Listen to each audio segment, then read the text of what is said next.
Ed here with the Digital Digest, and today I wanted to share a quick update on my experience with the Samsung Galaxy Tab S3. Now, for those of you unfamiliar with this tablet, you're looking at $600 for a 9.7-inch Super AMOLED display, thin profile, solid battery life so far in my experience. It does include an S Pen, so you are getting that added benefit, which I think is a good one to say the least. In terms of what you're working with here, if you're accustomed to the Samsung TouchWiz interface, then you're going to already feel at home. You're part of their ecosystem, essentially, within Android. But what I can say is that so far things are looking good. In terms of this being a sequel or update to the S2, definitely a solid update. I reviewed those tablets last year. Both were, in my opinion, best in class. In terms of battery life, sure, I would have liked to have seen more, but we got an S Pen now. Of course, the price is a little bit higher.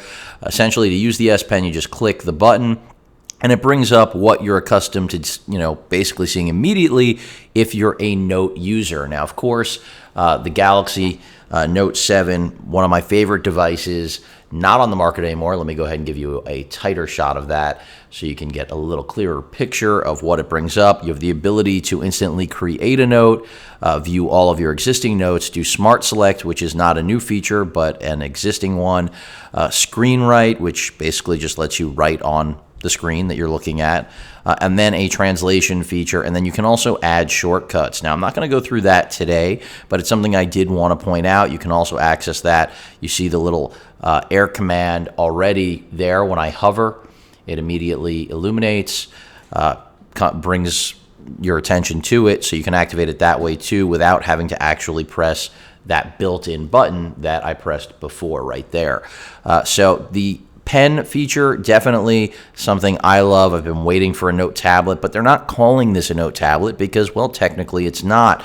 The pen has nowhere to be put, and that right now would be my biggest critique of the Galaxy Tab S3 is that there is nowhere to put the pen. Yes, you can buy, different covers that will accommodate it, and there are ways of stashing it there, but part of the beauty of a Note tablet is the ability to actually, just like on the phone, store it on body. So that's my biggest criticism right now of this tablet is that we've got an S Pen. It works beautifully. Still, working with Wacom here in terms of the actual pen to screen interface technology, and it works well, but I really wish we could put this pen somewhere.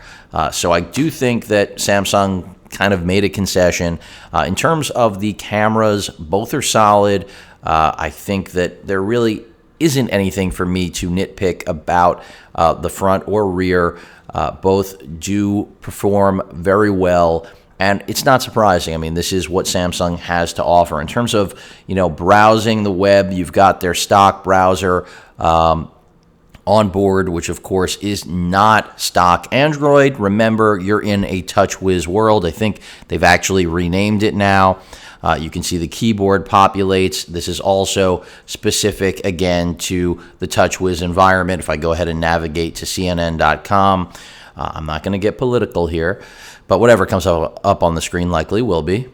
And there it is. We have a lot of great things going on in this country right now. Maybe I'll address that on another channel. But you can see, very smooth, no real hiccups on this tablet. I've yet to see it get bogged down. I've been doing a lot of shopping on here. As many of you know that subscribe to my channel, my home was destroyed by Hurricane Matthew, so I've got to replace a lot of things. All of the contents were destroyed, not just the house, but all of my things.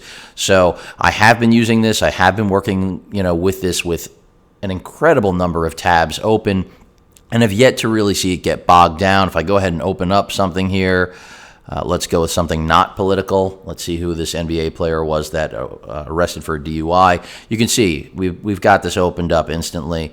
Not trying to pick on this dude, but it works well. You can use the physical buttons, which of course Samsung is doing away with in the S8. I just realized on camera that you guys are all looking at a distorted looking screen, so that couldn't have been too good for this. But let's go ahead and navigate to another so-called fake news site. Let's look at the New York Times,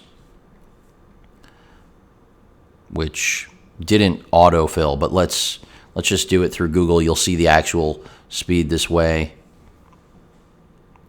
I went through the ad. That was not a good idea, maybe. Should let us, they're giving us all the subscription options. We should be able to get to the website without going through the subscription option, shouldn't we? Where is it? Why am I not seeing it on here? Apparently, I'm not seeing it. It's a little bit odd. Let me jump back and just try going through this rather than the ad. I think it was because I did that. Yeah, it was. Simple mistake. Those are usually the easiest ones to make and correct. So here we are looking at the times. Still loading up a little bit. I am working on the Orbi. For those of you that saw my unboxing of that system, you already know that was my mesh router of choice, even though technically it's not literally a mesh router. It does perform very well. I'm getting hardwired throughput, throughout the apartment that I'm living in temporarily.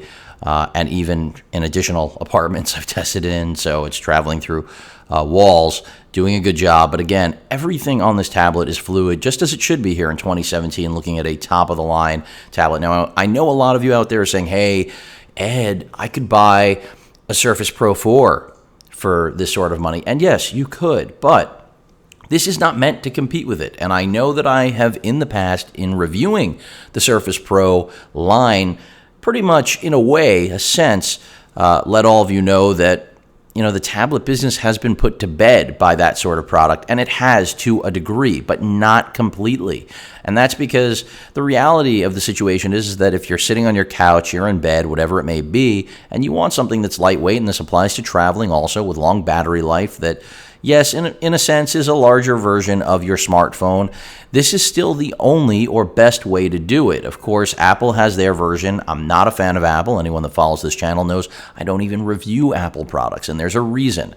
Most people that purchase Apple products aren't even interested in whether or not they're actually good. It's become more of a habit than an actual product of use. And that's a whole nother video for another time, and maybe I'll get there. But focusing on the S3 so far, the feature set is, as usual, impressive. Again, the S Pen, if we could store it somewhere, it'd be great, but we can't. And that's all right because it works. And even though there isn't anywhere to put it, I would have been disappointed if, they, eventually came out with a Note tablet, which I'm actually hoping they still do. But obviously, it looks like they're not going to based on what we see here.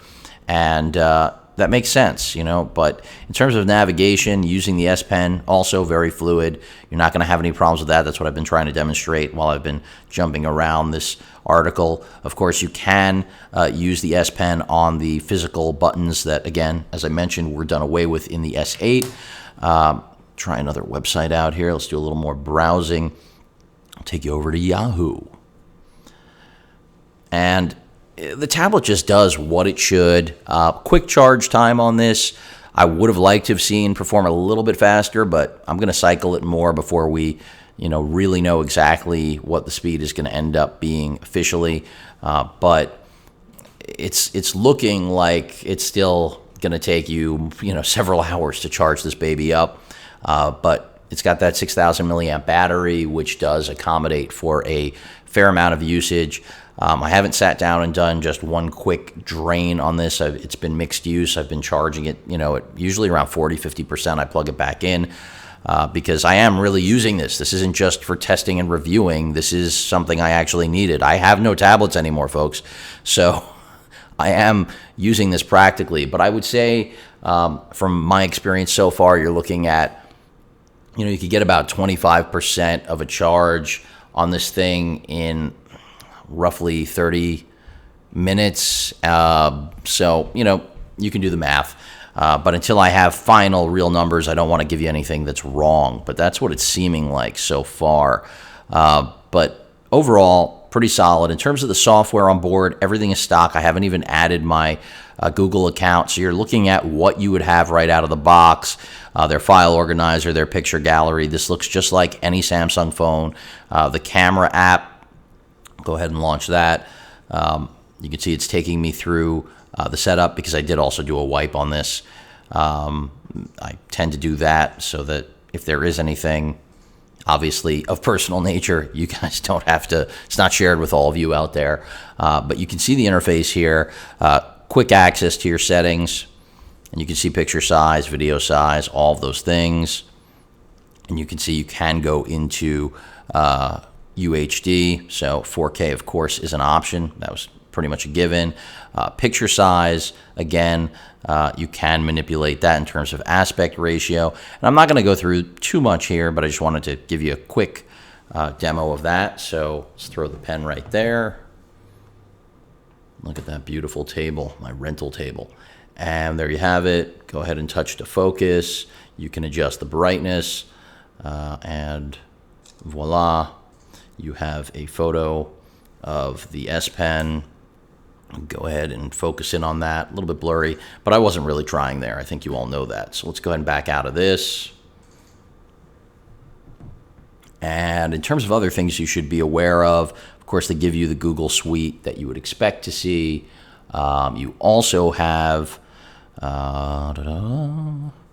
Samsung's own suite, which pretty much is a mirror of what you saw on the the center home screen.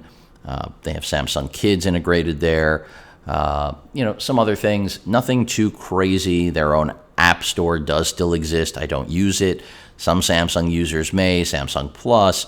The secure folder, something that was introduced last cycle on their Galaxy products, so that essentially you can lock a folder with content, which I don't think is a bad idea. Certainly you have children, you have guests. There are things that certainly aren't appropriate for everyone's eyes. So it makes sense to have that. I think that's a cue that more manufacturers should be following. And then they also do integrate Microsoft apps. So for those of you wondering about an Office suite, you have it out of the box, which is nice. So if you need Word, you've got it. And I haven't done much with this, but it is there. And that's nice that Samsung has included it. Because they certainly didn't need to. So that's part of, I will say, your added value of them putting in the Microsoft suite. But that's also because Microsoft wants to have a larger presence in the Android world. No big surprise there, a boat that they've completely missed in the mobile sector. Recolor is also on board, but that's pretty much it. I mean, you're looking at everything that comes stock here.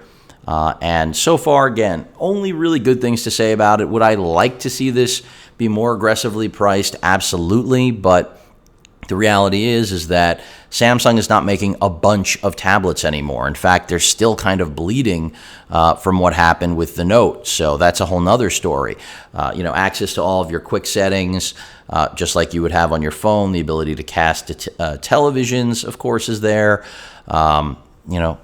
Jump quickly into settings just so you can see what that looks like. I'll use the S Pen for this.